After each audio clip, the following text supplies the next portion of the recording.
Son las 8:37 de la mañana. Bueno, el Ministerio de Salud elaboró un reglamento que va a regular los recintos del Servicio Nacional de Menores, donde se establece la permanencia de 12 niños por residencia y 9 en el caso de que sean de alta complejidad conductual. El documento propone que cada recinto acoja a los menores separados según su grupo etario, planteando la creación de recintos de primera infancia, segunda infancia, adolescente y especializados para los menores discapacitados o para quienes están embarazadas y fueron madres. Reglamento que se da a conocer luego de que el Instituto Nacional de Derechos Humanos evidenciara abusos, agresiones y falta de control donde viven los menores en estos centros que muchas veces superan ampliamente esta propuesta que hace el Ministerio de Salud. Estamos con Marcelo Sánchez, gerente general de la Fundación San Carlos de Maipo. Marcelo, bienvenido como siempre. ¿Cómo le va? ¿Qué tal, Marcelo? ¿Cómo estás? Oye, bueno, ayer leíamos con interés lo que proponía el Ministerio de Salud, esto de la permanencia de 12 niños por residencia y de 9 en el caso de que sean de alta complejidad conductual. ¿Es posible hacer esto con la cantidad de centros que existen? A ver, dos cosas. Primero, nosotros siempre hemos sostenido la necesidad de que exista un estatuto de esta naturaleza. ¿Te acuerdas que más de alguna vez el año pasado lo conversamos? Sí. Cuando hablábamos de estas 5 medidas y que habían medidas de carácter administrativas como la creación de un estatuto que dependía de un ministerio, no dependía del Parlamento.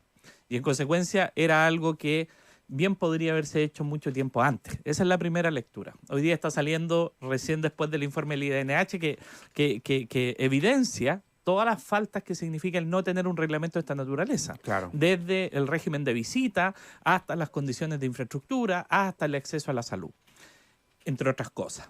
Ahora, cuando uno hace un reglamento de esta naturaleza, tiene que cumplir con ciertas obligaciones de forma y de fondo. Las obligaciones de forma y de fondo tienen que ver con aquellos elementos que van a hacer de que un reglamento sea tramitado por la Contraloría, tenga vigencia, se pueda finalmente exigir de las formas que correspondan. ¿Y cuáles son los vicios que tiene este reglamento que se presenta de una manera bastante grandilocuente y claro, porque es un anhelo importante?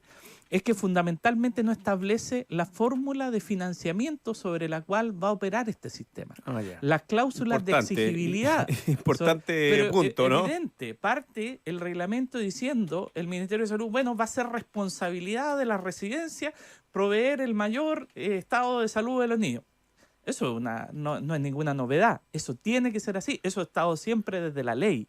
Pero la diferencia es si estamos dispuestos a cambiar el mecanismo de financiamiento que hoy día tiene el sistema residencial para hacerlo efectivo. ¿Y a qué me refiero? No significa solamente subir la subvención. La subvención sería un error porque permitiríamos de repente seguir cometiendo los mismos errores, pero pagando más. Acá la lógica tiene que cambiar. Tiene que haber un financiamiento de proyecto, tiene que haber un financiamiento contra resultados, tiene que haber un financiamiento que sea coherente con los estándares que se están pidiendo y tiene que estar garantizado por el Estado. Claro, porque hay que dar cuenta que el Sename es una institución que no tiene muchos centros, sino que el Sename trabaja con centros asociados que son privados y que finalmente estos centros son los que mantienen a estos menores que están en riesgo social o que han cometido algún tipo de delito. No es que el Sename en sí tenga recintos. No, tiene recintos, tiene 11 recintos pero el Sename. Pero para Chile fíjate, es muy poco, ¿no? Fíjate, es el 3 o 4% del total de niños. Pero se lleva el 40%, más del 40% del presupuesto total. Entonces, en el Sename... ¿Porque son más grandes? No, es la misma tipología, ni siquiera por niveles de riesgo. El Hogar de Cristo hace algún tiempo, o políticas públicas, no me acuerdo cuál de los dos, hizo un estudio respecto de la caracterización y logró darse cuenta de que la caracterización de los niños que están en la red privada y los que están en la red de Sename es muy similar. En consecuencia, cuando tú miras después los cuadros de inversión, el Sename invierte en un niño o gasta en un niño porque finalmente no se traduce en un mayor bienestar del niño, gasta en un niño entre 1.400.000 y 2 millones de pesos. ¿Al año? Al mes. Sustenta toda una estructura por niño que no se ve reflejado en la calidad. Eso significa el gasto en funcionario, totalmente. Desde funcionario al agua potable. Hasta los honorarios del gabinete. O sea, piensa en esa lógica. Y sin embargo, en los privados, la subvención es de 270.000 pesos. Ahora, ¿qué tienen que hacer los privados? Tienen que salir a pasar el platillo, algunos recurren a ayudas internacionales que ahora ya no van a llegar porque Chile es un país OCDE y en consecuencia hoy día la crisis que hay en el sector privado es que no hay fuentes de financiamiento. Entonces, cuando tú dices que vas a implementar estos estándares y que es responsabilidad de las residencias, etcétera, y por otro lado no cambias el modelo de subvención a un modelo de proyecto contra resultados que financie esos estándares, ¿qué es lo que va a empezar a pasar?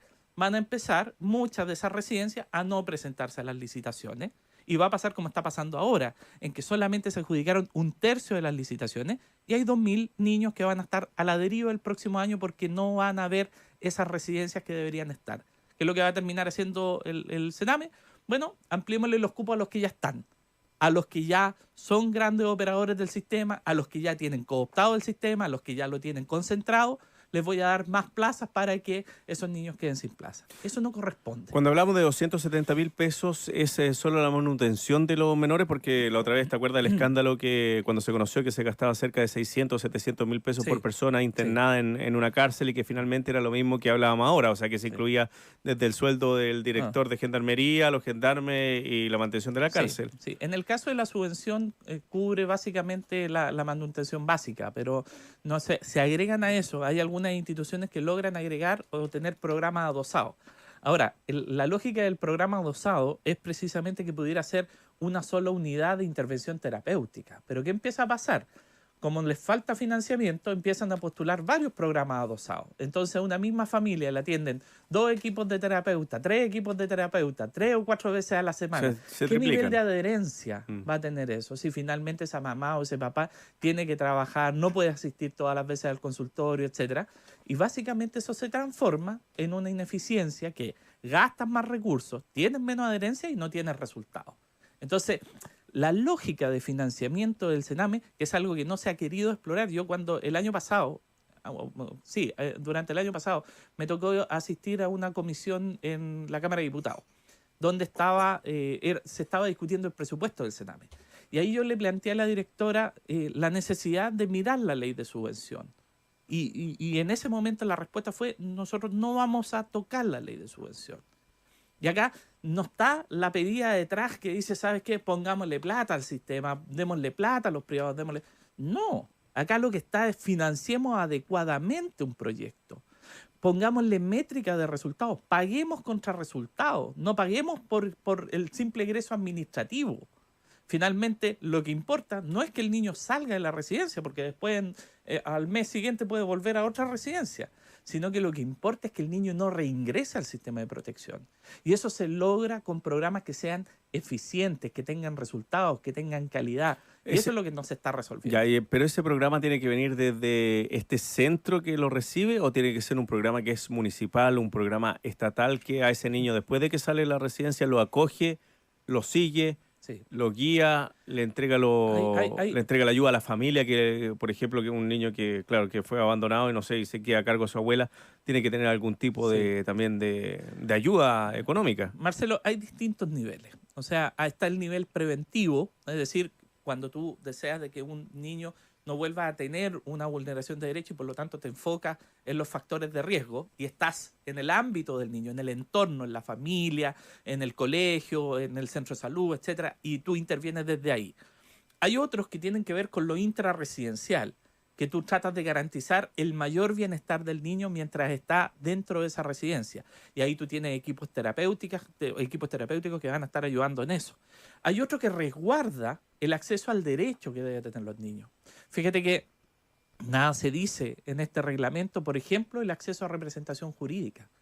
Y eso es gravísimo.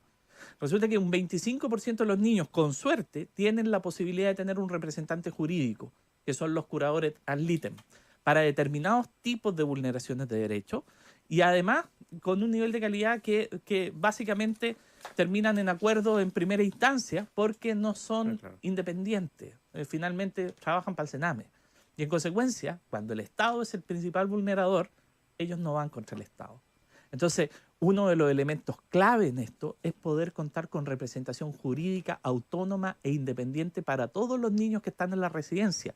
Solo así podemos resguardar sus derechos fundamentales, desde el derecho a visita, como yo te decía, hasta derecho a la memoria, como por ejemplo poder tener las pertenencias con las cuales tú llegaste a la casa, con las cuales te fuiste, tener un libro de vida que te cuente la historia de lo que tú hiciste durante el tiempo, la permanencia que estuviste en la residencia, en especial si llegaste muy chiquitito.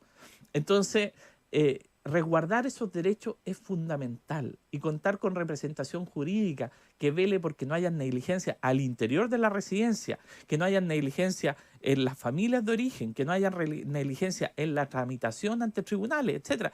Todos esos elementos son fundamentales y hoy día eso está desprovisto del sistema. Entonces, este reglamento tiene una buena intención, creo principalmente un gran avance en materia de los estándares, que yo creo que saca la idea del trabajo serio que ha hecho el Hogar de Cristo para definirse estos estándares internacionales.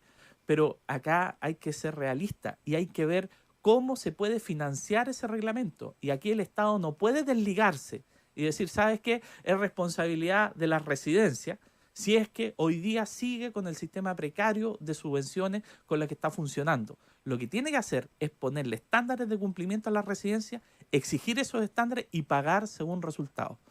¿Y pagar según resultado más de 270.000 pesos? Lo que cueste el proceso de intervención para dejar que el niño esté realmente rehabilitado y reinserto. ¿Y cómo se evalúa eso? Porque usted sabe cómo es la situación en Chile. O sea, se pueden inflar claramente los costos para obtener una mayor ganancia. Ahí, Marcelo, es clave el trabajo que ha hecho, como te digo, el Hogar de Cristo.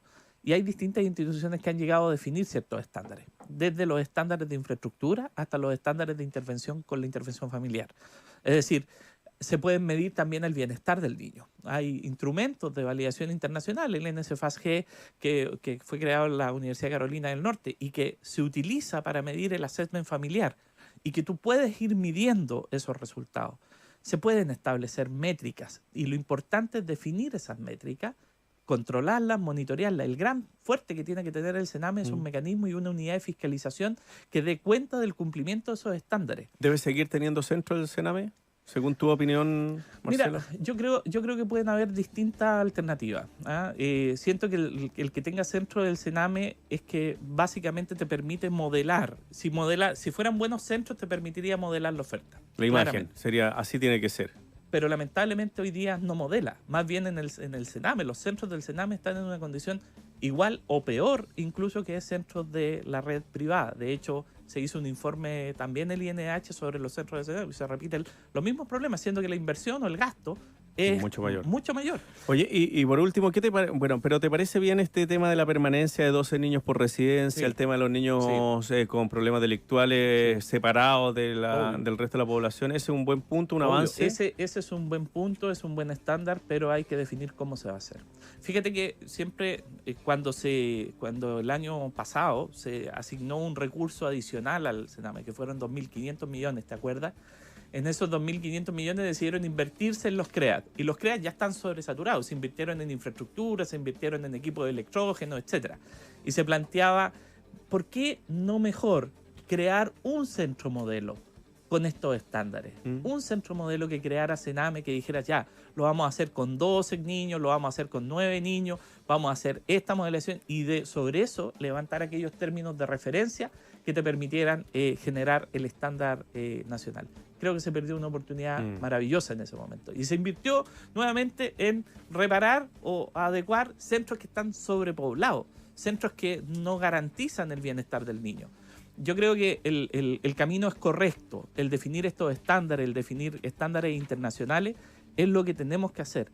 Pero eso no se va a poder hacer si no se cambia la ley de subvenciones, si no se modifican los incentivos que hoy día existen, que son perversos y que en la práctica no permiten traducirse en resultados efectivos. Esos resultados efectivos tienen que estar garantizados por el Estado a través de contar con recursos y tener la fiscalización adecuada con los niveles de estándares que se requieren en materia de calidad. ¿Queremos exigirle más a la residencia? Sí, pero tienen que estar los recursos para poder actuar en esto y el Estado no se puede desentender ni trasladar su responsabilidad al sistema privado. La responsabilidad sigue siendo del Estado. Es el Estado el que privó de cuidados parentales a esos niños. Muy bien, pues Marcelo Sánchez, gerente general de la Fundación San Carlos de Maipo, hablando sobre este reglamento del Ministerio de Salud, sobre estos recintos que cuidan a los menores vulnerados. Muchas gracias, Marcelo, que te vaya muy bien.